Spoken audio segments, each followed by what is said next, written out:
queridos, eu gostaria de ministrar, refletir, não é ministrar, eu gostaria de refletir convosco, porque no fundo é mais do que pregar, é refletirmos juntos. E é isso que se pretende. Porque às vezes com tanta pregação a gente fica pregados. Ficamos pregados às cadeiras e depois é uma complicação. Eu gosto mais deste nome, de refletir. Na verdade a palavra de Deus fala-nos acerca de meditarmos na palavra, certo? O pregar tem mais a ver até com o âmbito evangelístico. Nós vamos e pregamos, apregoamos e as pessoas ouvem. A pregação da palavra.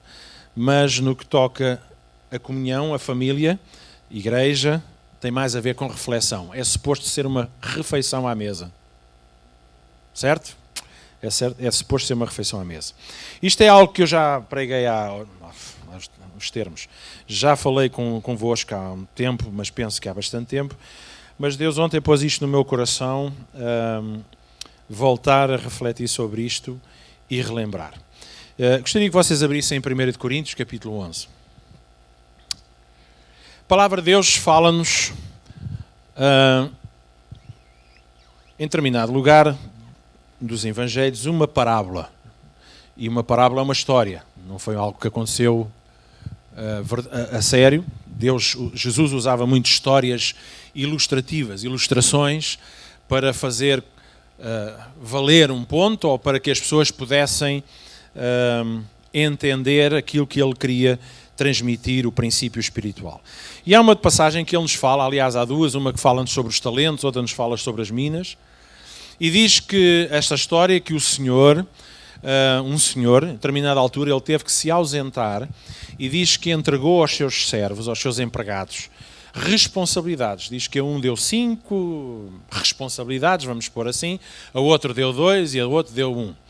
E diz que, passado algum tempo, esse senhor voltou. E voltou para quê?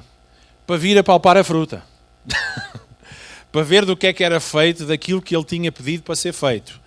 Ele ausentou-se e ele regressa. E ao regressar, ele vem para observar, para receber prestação de contas, para ver a evolução daquilo que tinha deixado aos seus servos e aos seus empregados. E hoje nós não vamos falar sobre esta questão das minas e dos talentos e dessas coisas, nem dessas responsabilidades, mas sobre o facto de que o reino de Deus é feito de vindas constantes de Jesus à nossa vida para ver do que é que nós estamos a fazer com aquilo que é a nossa vida. E vocês dizem, então, mas o Espírito de Deus, ele ausenta-se de nós? Não, o Espírito de Deus não se ausenta. Mas de tempos a tempos, o Senhor da Seara, o Senhor da Igreja, o Senhor da nossa vida, ele se manifesta e se apresenta de uma maneira mais efetiva, mais visível, mais relevante na nossa vida, para ver e para lidar no sentido positivo, atenção, não há aqui julgamento ou condenação, com aquilo que nós estamos a fazer com as dádivas que ele nos tem dado. E a maior dádiva é a nossa vida e é a salvação da nossa alma, correto? Tudo isso são dons que nós temos recebido. Não só isso, mas as nossas capacidades, o nosso tempo, a fé que uma vez nos foi dada, o conhecimento que nós fomos adquirindo em Deus, na sua palavra, os relacionamentos que Deus tem colocado na nossa vida, sejam eles mais difíceis ou mais fáceis. Tudo isso são coisas que Deus tem trazido à nossa vida e que são riqueza na nossa vida, mas ao mesmo tempo também são elas mesmas uma responsabilidade, porque nos são dadas, há uma responsabilidade em o que é que nós vamos fazer com aquilo que nos é dado. E, por isso é que a palavra de Deus diz que, na verdade, todos nós somos mordomos de Deus. Nada é nosso, nem a própria vida.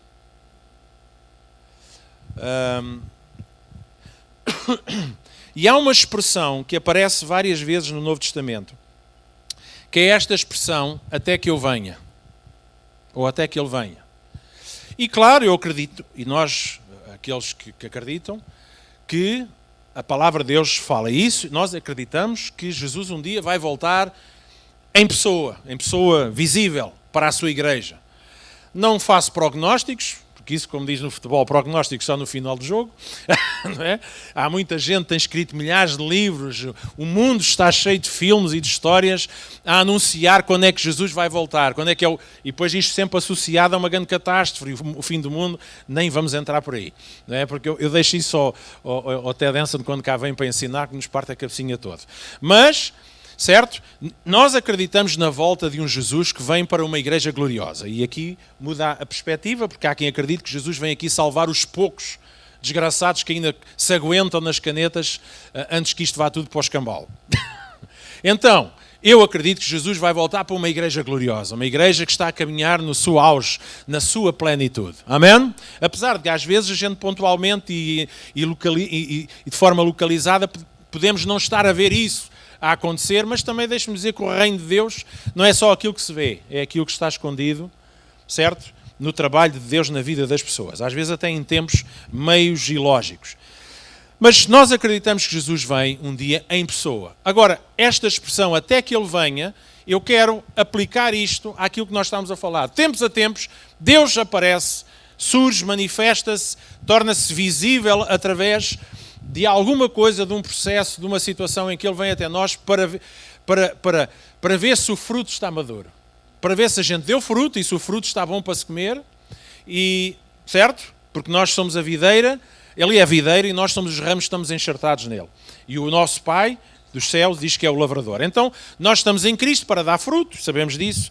Então Deus, de tempos a tempos, tal como um bom lavrador faz, vem até nós e vê se nós estamos a dar fruto. E se não estamos a dar fruto, o que é que Ele faz? Diz que alguns já não têm hipótese de recuperação, vai à vida. Outros, diz que os poda para que eles possam ganhar outra vez força para voltarem a dar fruta. Amém? Viste lá para a pessoa que está ao pé de si, olha, precisas de poda?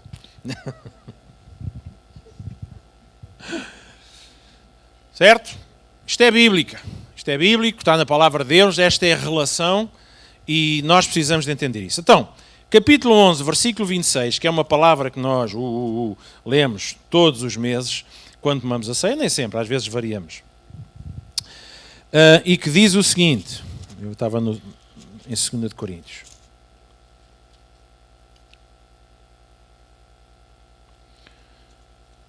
Ok.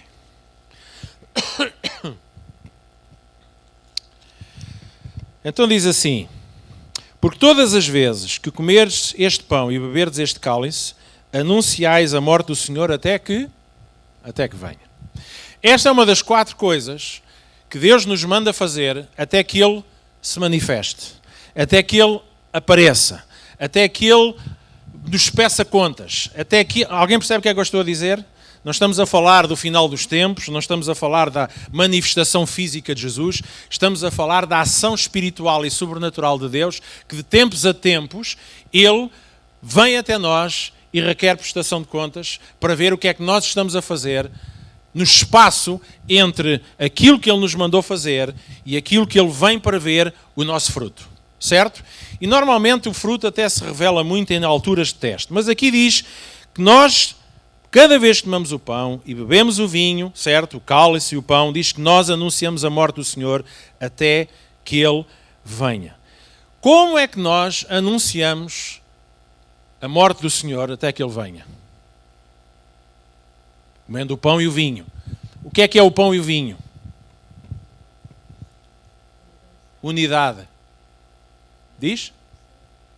A ceia, sim. Mas o que é o pão e o vinho? O pão e o vinho é comunhão com o corpo e comunhão com o Espírito Santo. É comunhão com Deus por causa do sangue e é comunhão com o corpo. Certo? Alguém percebe o que eu estou a dizer? Quando nós lemos a passagem da ceia, já lemos isto muitas vezes e nós precisamos de reler e de reler e de reler e de reler. Deus deixou-nos uma responsabilidade e a responsabilidade é nós nos relacionarmos uns com os outros e termos comunhão uns com os outros. Certo? Até onde for possível ter paz com todos. Se não for possível, também não vamos ter guerras. Certo? Encontramos no dia do culto e tomamos a ceia juntos, mas isso não quer dizer que temos que andar aos abraços e aos beijinhos. Paulo dizia àquela gente de lá de Coríntios, porque eles reuniam-se em casas particulares, não havia igrejas nem templos, era nas casas particulares que eles se juntavam para ter o oikos. O oikos não é uma instituição que anda aí. Oikos significa comunhão, também comunhão não, isso é koinonia. Oikos não é oikos, é koinonia, perdão. Que é comunhão. Oikos tem outro, oikos é transmissão de vida. Mas também tem a ver com oikos. Mas é koinonia, que é um nome que se chama comunhão. A gente juntava-se para ter comunhão. E isso é saudável. Vocês não acham que é saudável? Eu também gosto de ir à casa dos irmãos e levar levar pessoas à minha casa para nós termos um tempo para petiscar, para conversarmos, para rirmos, para bebermos uma bejeca. Qual é o problema? Os irmãos acham que isso é do Santo Anás? Isso é bom, isso é importante, isso é necessário, isso é saudável, até que a gente saiba fazê-lo e saiba estabelecer limites. Porque o outro também dizia, há uma linha que divide, só que alguém a snifou, eu não sei onde é que ela está. E Paulo diz à igreja isto, gente, é fantástico vocês juntarem-se nas casas uns dos outros, é fantástico vocês comerem juntos, mas nisto eu não vos louvo, porque vocês quando se juntam para comer, dá sempre barraca. Dá sempre palhaçada. No final, uns embriagam-se, outros comem demais, os outros são desprezados, há gente que é desprezada, vocês acabam por comerem-se vivos uns aos outros. A ceia deixa de ser uma coisa espiritual, começa a ser uma coisa perfeitamente animal, certo? E em vez de fazerem isso, em vez de estarem a anunciar a morte de Cristo, vocês estão a anunciar a vossa. Porque por causa disto há fracos, doentes e alguns que já dormem no Senhor. E quando digo dorme, não estamos a falar daqueles que adormecem no culto. É aqueles que morreram mesmo. E isto é fantástico. Paulo diz, isto eu não vos louvo. Para isso, vocês não têm as vossas casas para comer, então deixem-se estar em vossas casas, caramba. Fiquem quietos, fiquem sossegados. E, agora, Paulo não está a dizer, vamos ter um papel de proteção e de isolamento e vamos cada um ficar na nossa própria casa. Não, Paulo não está a dizer isto. Paulo está a dizer, não, é bom que vocês se juntem, é bom que vocês se celebrem, é bom que vocês tenham comunhão, é bom que vocês, mas que isso seja para louvor a Deus e bênção de cada um, porque se não for, então mais vale cada um ficar no seu lugar. Em vez de que, através disso, destruirmos constantemente e darmos tiros nos pés da própria igreja. Então Paulo diz aqui, vou ver um copinho de água.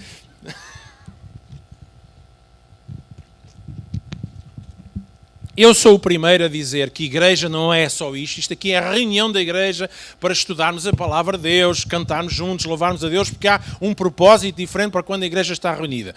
Mas a igreja é muito mais que isso. É aquilo que nós fazemos de 24 horas por dia, na nossa vivência diária, mas também é na forma como nós nos encontramos. E é importante nós nos encontrarmos. E é importante. Agora, há pessoas que mesmo como pastor, eu tenho que perceber, ok, é meu irmão em Cristo, né? Apesar de já ter deixado de fumar charutos, mas Isabel já deixou os charutos, agora é repousados de mentol. Não, também. Certo? Então, isto é uma brincadeira nossa. Certo? Então, a irmã Isabel é minha irmã, eu amo-a e eu vou manter relacionamento com ela, mas eu percebo que tenho que ter algum cuidado para que a coisa não azede. E vocês dizem, mas isso não é suposto acontecer. Está bem, mas isso só Deus transforma, não é? Não somos nós que temos que forçar uma determinada coisa a acontecer quando o coração de um deles não está preparado para isso. Alguém percebe o que é que eu estou a dizer? Se for preciso, eu faço um desenho.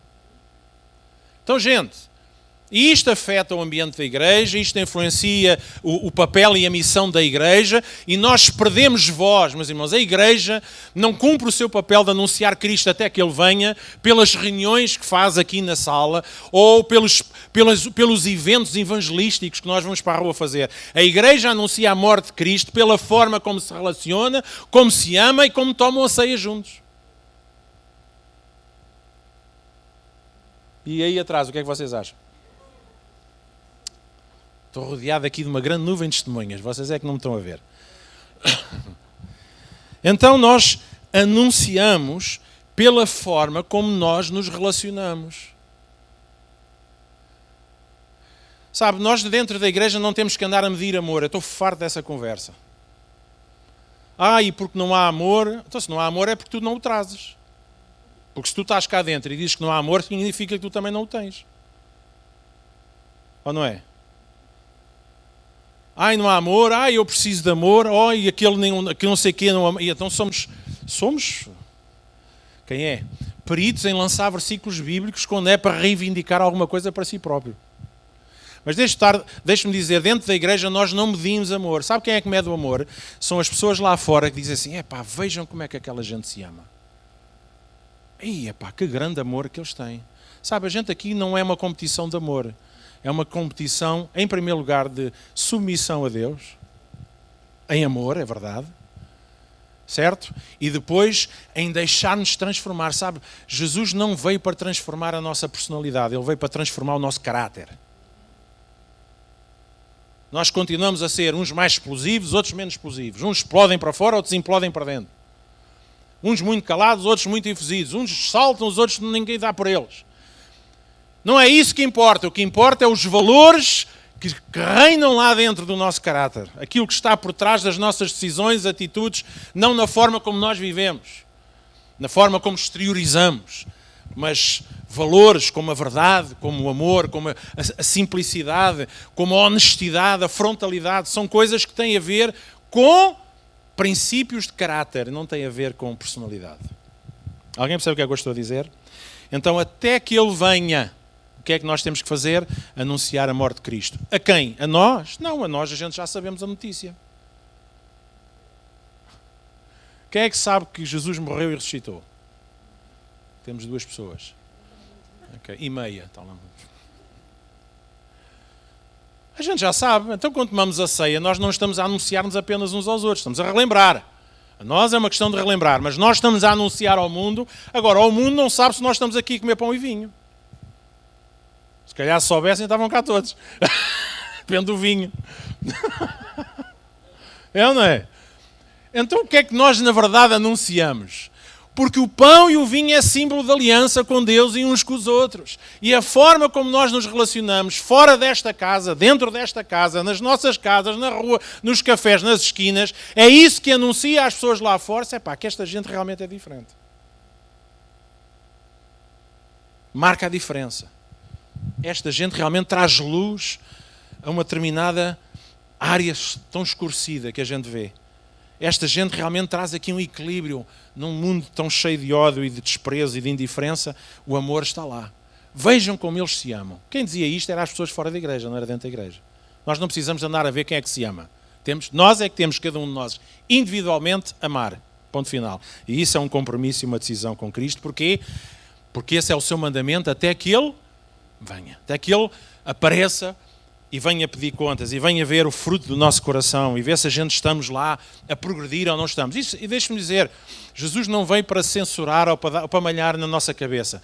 Ele vem para nos ajudar a perder os nossos medos, e da próxima vez os nossos frutos serão maiores do que aqueles que nós produzimos. Certa passagem lá dos talentos e tal, fala acerca de um senhor que exige responsabilidade e diz que aquele que não nada tinha, então aquele que não pôs as coisas em prática, então se tu tens aí, isso é um desperdício, então eu vou dar a quem realmente pode fazer alguma produção daquilo que eu lhes dou. Mas ainda assim, num tempo de graça, eu acredito que Jesus vem à nossa vida para nos ajudar na próxima fase a melhorarmos.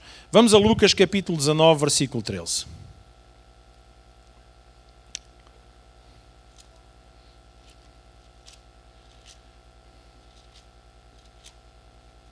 Lucas 19, versículo 13. E aqui voltamos à tal passagem.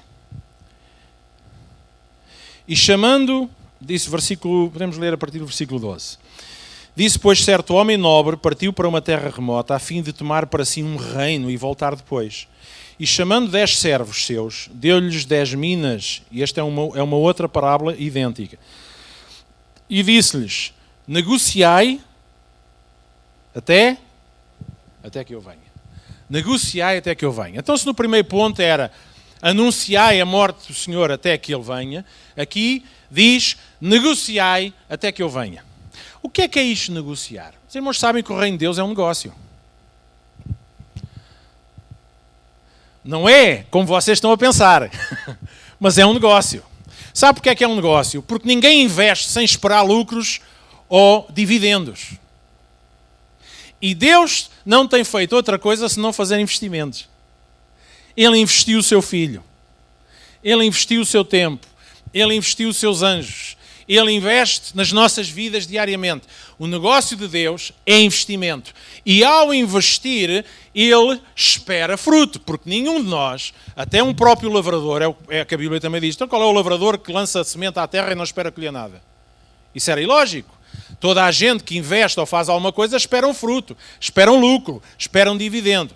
Então, o negócio do reino de Deus, ao contrário de alguns, não tem a ver com dinheiro, nem com posses, nem com coisas materiais, mas tem a ver com pôr a dar fruto aquilo que Deus nos tem dado. E aqui na questão do negociar, porque para mim é mais importante até do que isso, o negócio de Deus são almas. Diga comigo, almas, vidas de pessoas. Diz para nós negociarmos. E o que é isto de negociar? Não é, ok, se tu queres a bênção de Deus, dá-me cá aí uma nota de 500. Isso não é negócio, isso é comércio. O negócio de Deus é gratuito. A palavra de Deus diz, vinde e comprai sem dinheiro e sem preço. O que é preciso então para comprar? É fé, certo? De graça recebestes, de graça dai, certo? O reino de Deus e o negócio do reino dos céus não tem a ver com dinheiro. Não tem a ver, nós precisamos do dinheiro para fazer as coisas andar aqui na terra, mas um dia que formos para o céu nós não vamos precisar de dinheiro para nada. Correto? Há quem use o reino de Deus para falar sobre dinheiro e para extorquir mais do que aquilo que as pessoas querem dar. Manipulando-as e chantageando-as. O reino de Deus não tem nada a ver com isto. Agora, o reino de Deus também é negociar. E negociar, acima de tudo, meus irmãos, é pôr aquilo que Deus nos deu em ação, em produção, sobretudo no que toca a investimento de vidas. E a minha pergunta é esta. Nós, enquanto igreja, e quando nós falamos em termos de igreja, automaticamente a nossa mentalidade dispara para a questão do coletivo, da organização departamental da igreja. O que é que a igreja está a fazer? Nós automaticamente pensamos, precisamos de um departamento, de um responsável de departamento que organize e que estabeleça e que diga vais para ali, agora faz ali e faz acolá. Deixe-me dizer, meus irmãos, que a igreja somos nós coletivamente, mas somos nós também individualmente. E esta responsabilidade, na verdade, nesta parábola, até refere-se a responsabilidade individual. Diga comigo, individual. A responsabilidade em negociar, certo? É minha. Não depende do pastor, não depende se há uma organização na igreja que faça isso, é a minha responsabilidade diante de Deus. E muitas vezes essa responsabilidade não acontece, sabe porquê? Porque eu não valorizo aquilo que Deus me deu. E se eu não valorizo aquilo que Deus me deu, se eu não considero que aquilo é fantástico e é valoroso, como é que eu posso ter interesse em levar isso para as outras pessoas?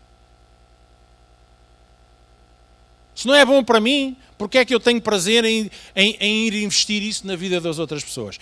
E eu acho que muitas vezes nós não estamos a negociar e a fazer a nossa parte. Nós não estamos a influenciar pessoas, nós não estamos a orar por pessoas, nós não estamos a falar de Jesus às pessoas, nós não estamos a encaminhar para a presença do Rei, nós não estamos a fazer isso porque nós próprios já perdemos isso. E então aí estamos em risco, espiritualmente falando. Mas uma das coisas que Deus nos diz, com base nesta expressão, é negociai.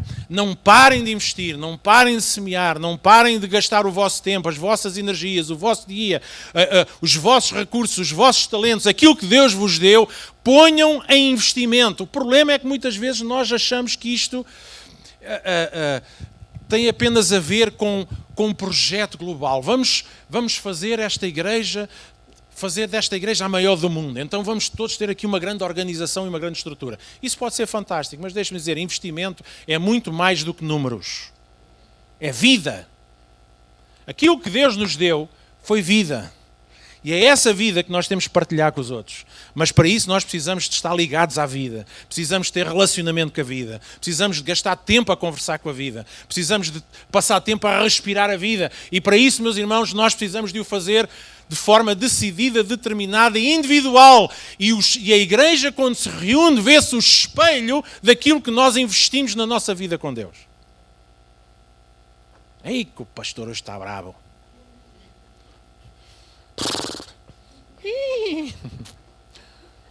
Mas a verdade é esta. Igreja, reunião de igreja, meus irmãos, é apenas o espelho daquilo que cada um individualmente tem na sua vida com Deus. Aquilo que está a fazer com aquilo que Deus lhe deu. E hoje nós estamos a desprezar aquilo que Deus nos deu, porque estamos sempre... Mas isto tem muito a ver com a nossa alma portuguesa. Nós queremos sempre aquilo que não temos. Choramos, baba e rainho, perseguimos, gravatamos para conseguir uma coisa. Quando a gente já tem, passado um tempo, aquilo até já nem tem interesse nenhum. E já estamos a chorar por outra coisa que nós não temos. Mas deixe-me dizer, Deus não nos vai dar mais nada se nós, a única coisa que fazemos é queixarmos e reclamarmos daquilo que Deus já nos deu. Deus não nos vai dar mais, para nós ainda temos mais para nos queixarmos. Então basta ficares nesse nível de queixo, porque se eu te vou dar mais, é só uma questão de dias. Logo mais tu também te estás a queixar. Mas sabe uma coisa fantástica que acontece? É que quando nós pegamos no... Ouça, e eu estou a falar não de cadeirinha, estou a falar como alguém que já passou e tem passado muitas vezes por esta contabilidade, equacionar se vale a pena, contabilizar o prejuízo, contabilizar, mas sabe, eu acabo sempre por voltar, né? O goloso volta sempre ao local do creme. Porque eu não sou criminoso, né? Portanto, sou mais goloso do que... E acabamos sempre por voltar à fonte. Porque quando a gente de repente se foca em Deus e diz assim, realmente eu não estou a fazer nada disto por mim mesmo, nem estou a fazer nada disto para construir a minha cena. Eu estou aqui porque eu quero amar a Deus, eu sirvo a Deus e eu vou fazê-lo na vida das pessoas, mesmo que às vezes isso me leve a patamares de frustração. Como alguns irmãos estão-se a sentir frustrados agora, assim, nunca mais vem para aqui outro pastor, que nos diga outra coisa qualquer. Todos nós temos essas fases. Mas quando chega, e eu sempre chego, eu tenho os meus momentos de respirar fundo, não é? Outro dia liguei para o Eduardo e disse, é o bombeiro de serviço. Olha, estou a deitar fumo da cabeça, será que é um incêndio?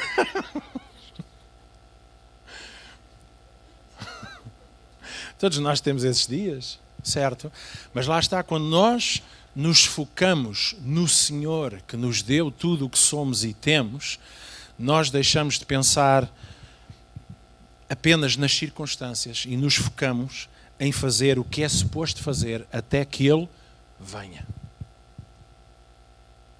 E isto exige compromisso, fidelidade. E implica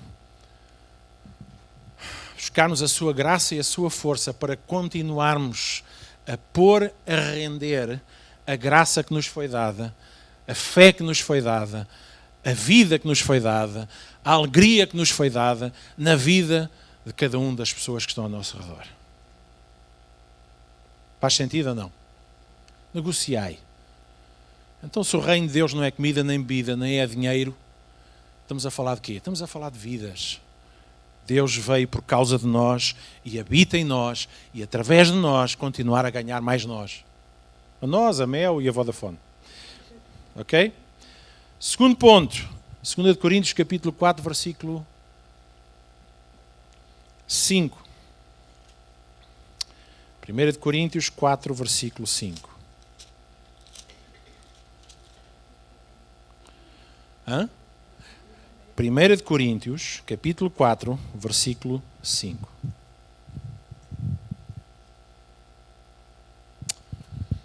Esta é outra coisa que, baseado na mesma expressão, nos é encorajado.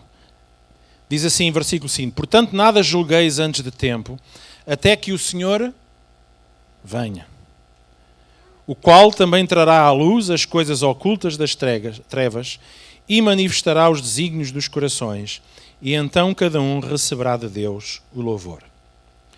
Então aqui a palavra de Deus nos exorta a não julgarmos antes de tempo, certo?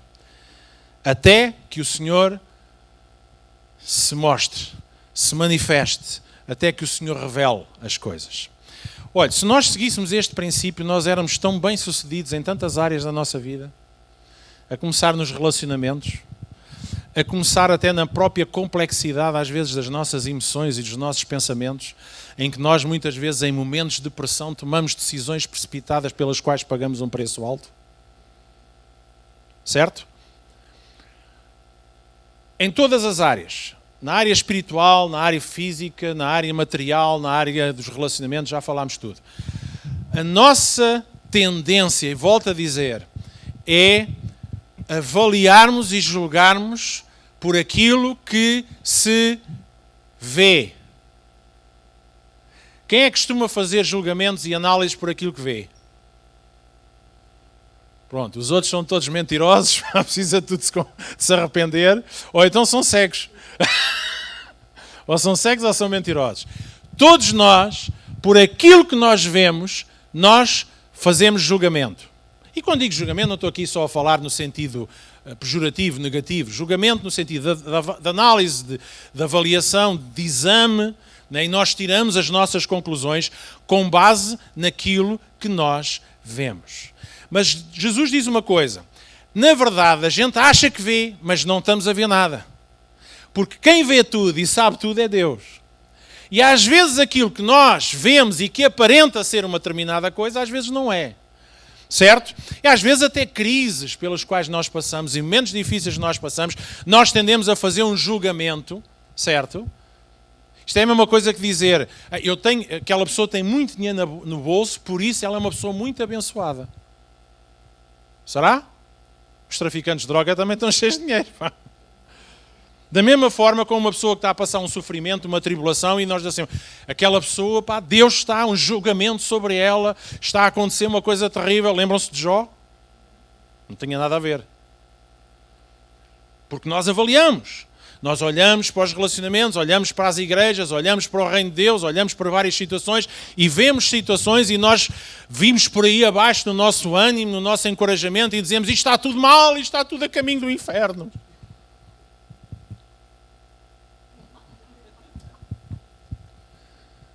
E às vezes não tem nada a ver. Porque temos que deixar passar o tempo para que até que o tempo certo venha em que Deus se manifesta e descobre diante dos nossos olhos aquilo que nós achávamos que sabíamos e que afinal não estávamos a perceber nada. E aqui diz, portanto nada julgueis antes de tempo até que o Senhor venha, o qual trará à luz todas as coisas ocultas das trevas e manifestará os desígnios de cada coração. Gente, está lá na Bíblia, olhem para a Bíblia, está bem? Não julgai antes de tempo. E quando eu aqui estou a falar de julgar, não está aqui especificamente a falar de pessoas. Está a falar de julgamento em geral. Nós tendemos a ser gente que fazemos julgamentos e às vezes declaramos morto aquilo que Deus ainda não declarou morto.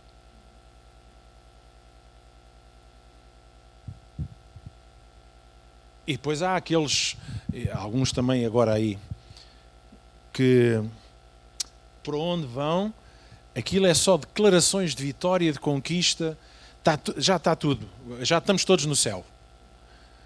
E eu acredito que nós temos que ter uma declaração profética, uma declaração de fé, uma declaração baseada nas ideias de Deus e nas declarações de Deus, mas isso não quer dizer que aonde eu chego, até aí eu acabo por fazer também um julgamento com base naquilo que eu não sei.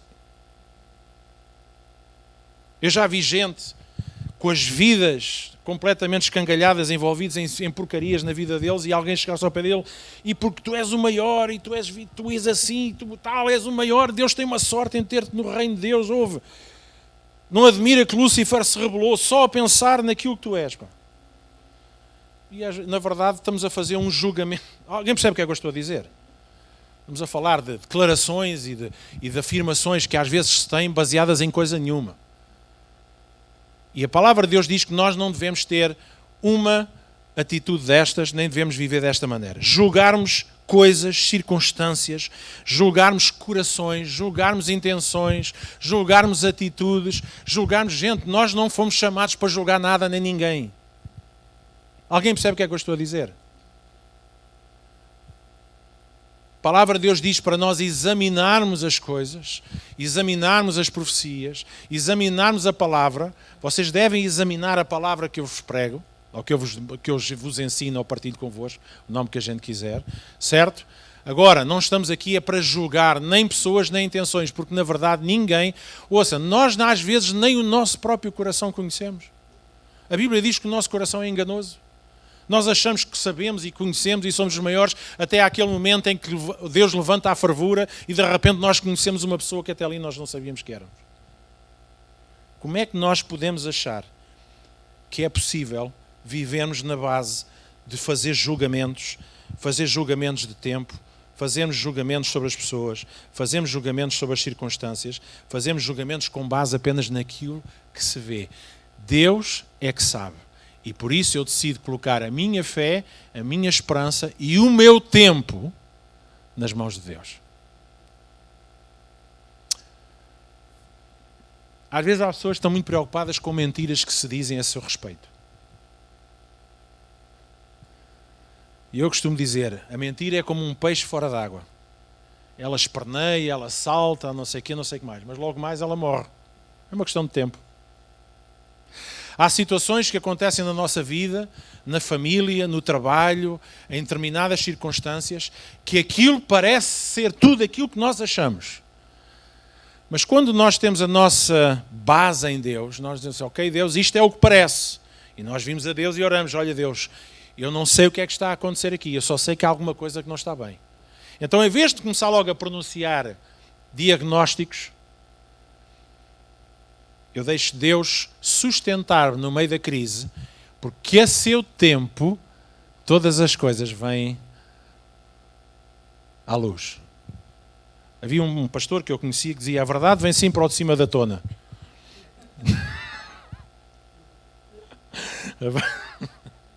A verdade vem sempre ao de cima da tona.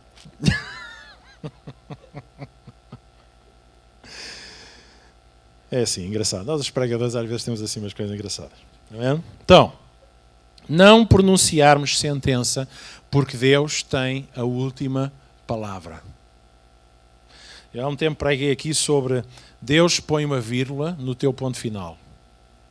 Nós gostamos muito de pôr pontos finais nas coisas.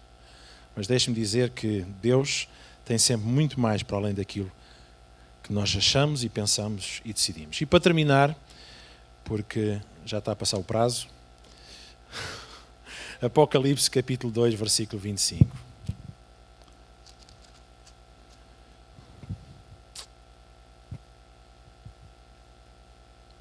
A mesma expressão, outro princípio. Tão bom ver os irmãos tão entusiasmados. Ora, ok? 2:25 diz assim: mas o que tendes, retende-o até que eu venha.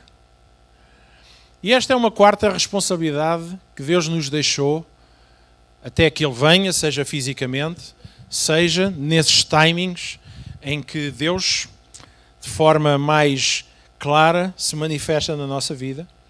Em primeiro lugar, Ele diz para nós retermos. E nós hoje, eu vejo isso e falo no âmbito de igreja, porque eu sou mais pastor, não sou tão evangelista, portanto, a minha ênfase está sempre no desenvolvimento da igreja. Nós vivemos num tempo em que eu vejo que a maior parte, a nossa capacidade de reter, para além dos líquidos, há muita gente a sofrer de retenção de líquidos, só retém as coisas más. Nós com facilidade retemos uma desilusão, um desapontamento, uma mágoa, uma ofensa, um trauma. Só as coisas más é que parece que nós temos a capacidade de as reter. As coisas boas temos muita dificuldade em as reter, porque temos um buraco, algures, não é?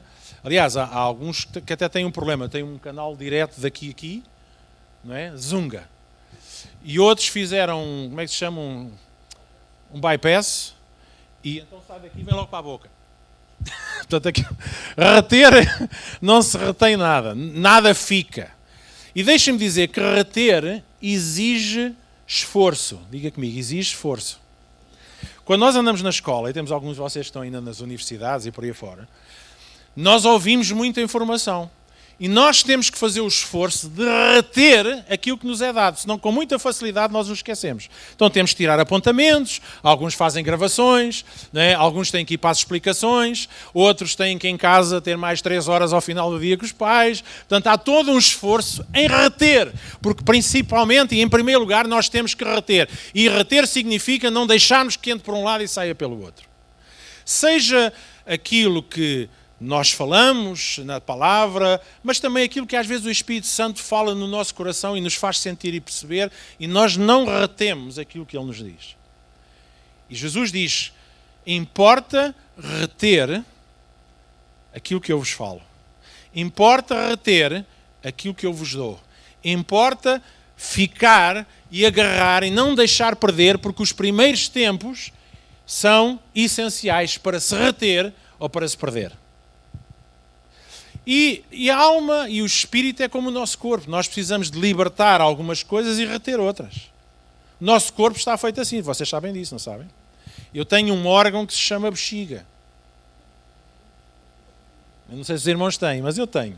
Alguns se calhar dirão, eu tenho 2. Mas eu tenho uma bexiga. Não é? E eu ando num ciclo de beber muita água, certo? E chego quase ao ponto de beber 2 copos de água e passado um bocadinho já me está a dar vontade, aí eu vou à casa de banho e assim que despejo as águas vou beber mais 2 copos de água, que é para aquilo estar sempre a limpar. E tenho limpado alguma coisita. Não é muito, mas... Porque é importante. Agora, se eu começar a reter líquidos, a coisa fica complicada. É ou não é? Parece uma bola de água. Não é? E a minha esposa vem-se agarrar a mim e aquilo faz assim. É como aos colchões de água. Já alguém dormiu num colchão de água? Não é? E não é bom, daí a obesidade também, nesse caso, para quem come muito, a retenção daquilo que nós comemos em excesso. Nós somos um organismo que funciona no equilíbrio entre aquilo que se deve reter e aquilo que se deve libertar. E nós, espiritualmente, temos que perceber que precisamos desse exercício. Há coisas pelas quais nós devemos batalhar para reter e há outras que nós temos que deixar ir. E a dificuldade está em que nós já retemos tanta coisa que nos atrofia, nos impede, nos embaraça, nos impede de caminhar, que já temos pouca capacidade para reter a palavra de Deus. Então, às vezes, a palavra nem entra, às vezes aquilo que Deus fala connosco nem entra. Então, nós precisamos de nos libertar nesta perspectiva de equilíbrio entre aquilo que se retém e aquilo que se deixa ir. Mas este reter também implica outra coisa, guardar. Porque guardar é mais do que reter, ou não é? Certo? Alguém me dá qualquer coisa e eu retenho. O Estado farta-se de reter coisas. Ele retém os impostos, ele retém os reembolsos de IRS, eles retêm muita coisa. Mas nós também retemos. E retemos é a primeira ação de mantermos, de trazermos aquilo, de dar atenção e reflexão sobre aquilo que nos é dado. Ou darmos atenção a isso, valor. Mas depois há o segundo passo, que é guardar. E guardar significa guardares num lugar seguro. Davi dizia, eu guardei no meu coração a tua palavra para não pecar contra ti. Aqui eu reti, mas aqui eu guardei. E guardar significa normalmente, e se for uma coisa de valor, debaixo do colchão, para alguns. Você não tem debaixo do colchão. Está bem. Significa arranjar um cofre, pôr no banco, certo? Esconder num tacho lá no canto da cozinha.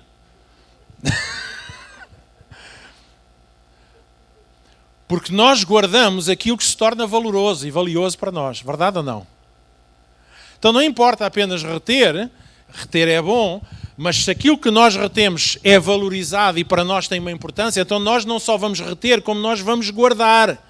Vamos esconder, vamos pôr num lugar suficientemente acessível para nós usarmos, porque precisamos, mas temos lá aquilo guardado num lugar. Alguns até compram uma caixinha de joias para pôr a sogra.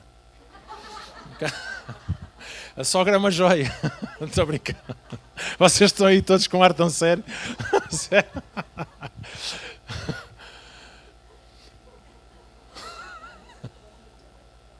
Tem que ser de vez em quando.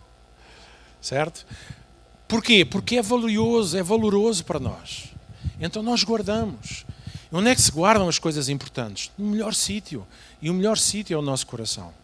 Aqui nós podemos reter a informação, mas nós precisamos de a guardar num lugar onde ela não seja alvo de roubo, alvo de deterioração, ou que seja apenas uma coisa que está lá numa qualquer prateleira, não está guardada num lugar específico, porque nós acarinhamos aquilo. Temos prazer naquilo. Aquilo é alguma coisa que é valioso para nós. Alguém percebe o que é que eu estou a dizer? E Deus diz que é responsabilidade nossa fazermos isso até que Ele venha. Tal como aqueles homens a quem Ele deu aquelas minas. E em terceiro lugar, mais do que reter e do que guardar, é conservar. Porque nem tudo o que se guarda consegue manter a sua qualidade. Agora que o nosso Luís não está lá em casa, o devorador foi amarrado, graças a Deus, estou a brincar. Certo? Estou a brincar. Não é? Então agora nós não precisamos de tanta comida em casa. Nós andamos a gerir as coisas de outra maneira.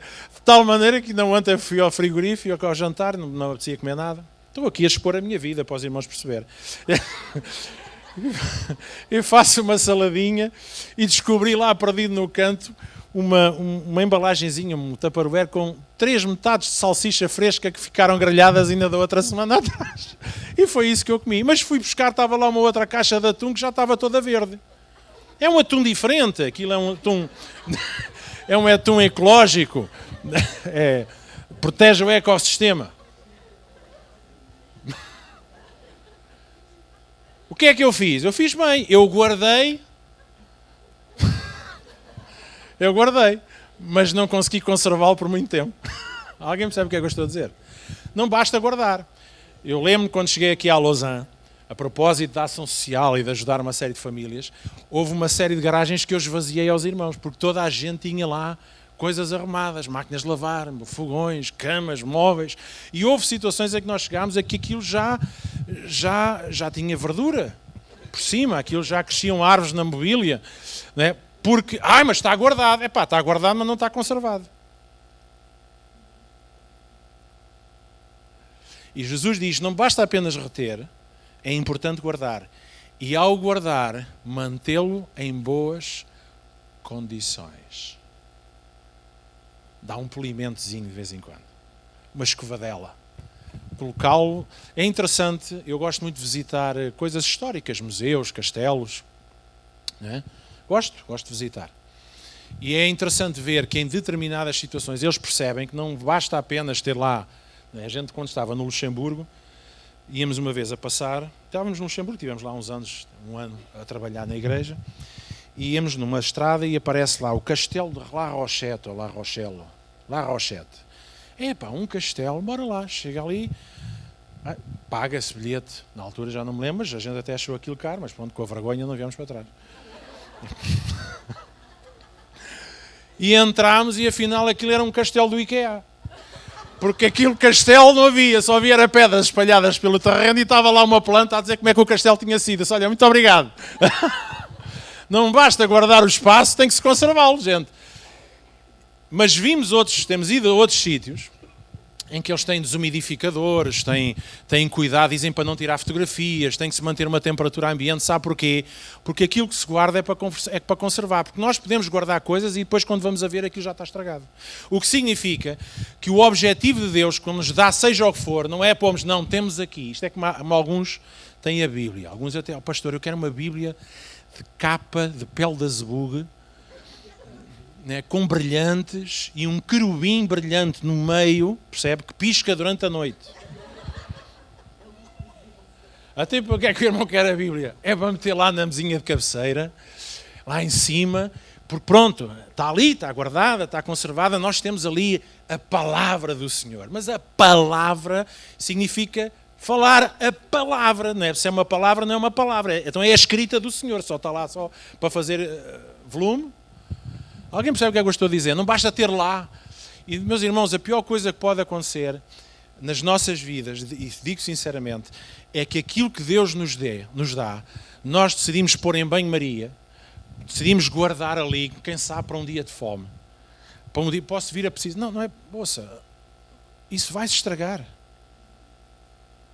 Gente, se nós não fazemos uso daquilo que Deus nos tem dado, a tendência é perder a sua qualidade. E um dia a gente vai ver aquilo está cheio de bolor, está cheio de musgo, já está intragável para nós e para os outros.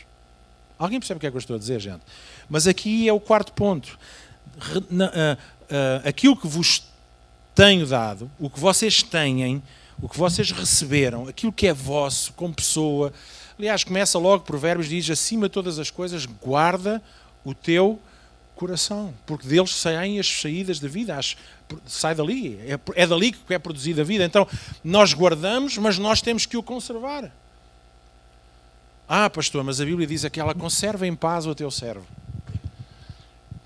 Já estou como aquela solteirona que dizia ao pastor, pastor, eu já estou com uma idade tramada, pá, eu estou a ver o tempo a passar, portanto, olha, para mim o meu mote é aquele versículo, aquele que vem a mim de maneira nenhuma o lançarei fora.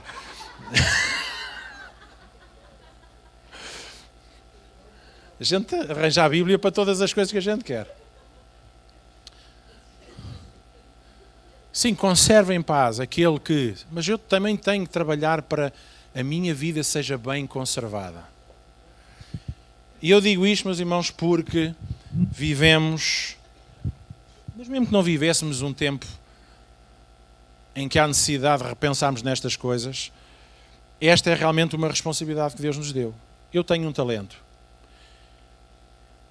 Até tenho vários, mas pronto. Mas eu tenho um talento, eu tenho um dom, eu tenho uma capacidade. E não estou a falar em fazer coisas. Estou a falar naquilo que eu sou. Eu próprio sou um talento.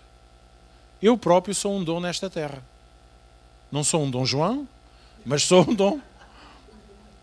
Certo? Vocês são dons de Deus a esta terra. Vocês são dons de Deus à Lausanne. Vocês são dons de Deus às vossas empresas onde vocês estão. Vocês são dons de Deus dentro da vossa casa, dentro do vosso lar. Vocês são dons de Deus no meio da vossa vizinhança. Nós somos dons de Deus. Nós próprios somos dons de Deus. E depois Deus ainda acrescenta dons. Deu-nos o dom do Espírito Santo. Porque o Espírito Santo é que é o dom, não é as manifestações. O Paulo também se fala, a malta que fala dos dons do Espírito Santo, mas não, é as manifestações do dom que é o Espírito Santo. E depois ainda temos os dons que Deus nos dá e que todos nós temos de uma maneira ou outra no plano natural, em que somos capazes de fazer coisas. Há gente que tem muita habilidade com as mãos, há outros mais vale estar quieto. Há outros que gostam de cantar, há outros que têm uma boa voz para escrever à máquina. Certo? Nós não temos que ter todos os mesmos dons, e isso não nos faz de nós mais importantes ou menos importantes, faz de nós pessoas diferentes e que juntos enriquecem uma coisa que se chama igreja e que é o canal de Deus para trazermos a sua presença a este mundo que precisa. Mas nós precisamos de ser responsáveis por aquilo que Deus nos diz. Olha, isto foi o que eu te dou. Ou isto é o que eu te dou. Portanto, pega nisto e põe isto a produzir. E daqui a um tempo eu venho para ver como é que a coisa está. Eu que já andei em obras aí em muitas igrejas, onde faço obras, não é? Eu normalmente faço isso, olha, é preciso fazer isto, esta coisa, a ideia é esta. Pronto, eu vou-me embora, depois eu passo cá para ver como é que a coisa está. Pronto. E se há louvor, se é preciso corrigir, corrige-se, mas o objetivo é que a obra se complete. Ou não é? É que alguns de nós estamos tão atrofiados com uma ideia de um Deus mau, que a gente tem medo de falhar. E isso é aquilo que a palavra de Deus diz. Não, eu tive medo que tu não sei o quê, então escondi o meu talento. Mas isso é a pior coisa que se pode fazer. Porque se eu chegar aqui e a obra estiver mal feita, eu não vou espancar os empregados e dizer, vão-se todos embora, que eu não preciso de vocês aqui para nada. E depois fico sem ninguém para fazer. É ou não é? Então eu venho, a gente diz, não, isto está errado, vamos deitar a parede abaixo, vamos fazer de novo. Mas a gente estamos lá para corrigir, para ensinar, mas é para continuar a obra. E nós estamos aqui para continuar a obra. Por isso é que somos obreiros. Eu sou obreiro da igreja da Santíssima Florescência. Até brilho. Mas irmãos, obreiros somos todos nós, se estivermos a fazer a obra de Deus.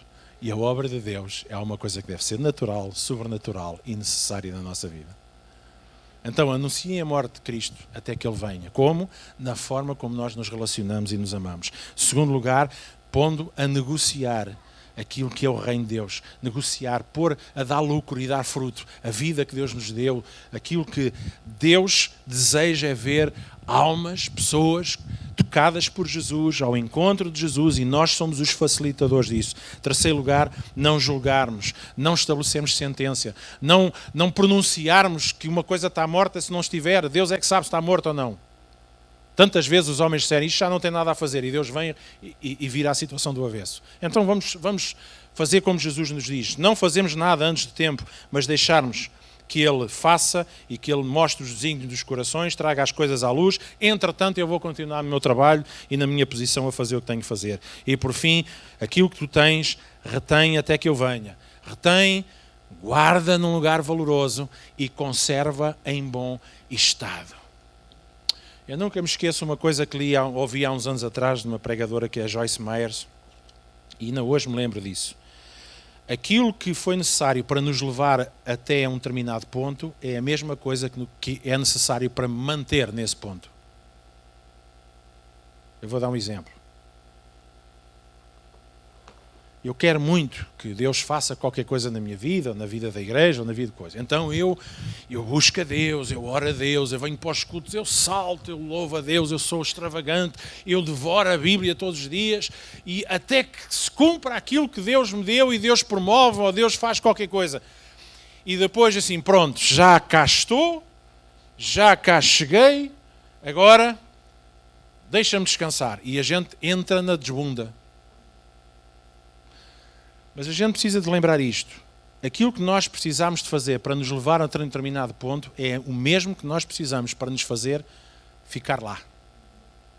E o problema, às vezes, da nossa vida espiritual, individual e coletiva, é que nós batalhamos muito quando queremos uma coisa, assim depois temos a coisa, nós voltamos para trás. Já temos, já não precisamos. Mas deixe-me dizer, nós precisamos de voltar à oração, nós precisamos de voltar ao jejum, nós precisamos de voltar a honrar a palavra de Deus, nós precisamos de voltar a honrar a ideia de Deus e o plano e o propósito de Deus que se chama a igreja, nós precisamos de continuar a valorizar e voltarmos àquilo que nos trouxe até aqui,